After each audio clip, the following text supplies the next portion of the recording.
Kjo është një ditë e veçantë për qytetin e Shkodrës, ku 34 vite më parë të rinjtë dhe të rejat me qindra me mijëra qytetarë të Shkodrës vërshuan nga të gjitha rrugët e qytetit kundër klikës së egër komuniste, ku për vite me radhë e kishte shtypur dhe masakruar popullin e Shkodrës dhe të gjithë Shqipërisë.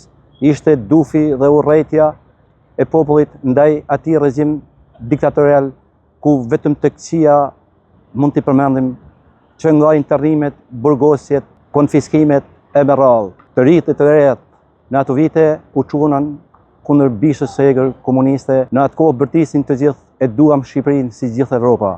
Por edhe sot, mas 34 vitesh, përsëri jemi në atë hap ku ne e filluam që ishim të ri dhe prapë përsëri thojmë e duam Shqipërinë si gjithë Evropa. Po na takon përsëri ne të organizohemi dhe ta çojmë drejt Evropës Shqipërinë aty ku e filluam në vitin 1991. Edhe sot ne përulemi para viktimave të komunizmit të asaj periudhe mas 34 vitesh me përulje të madhe. I përjetshëm qoftë kujtimi i tyre.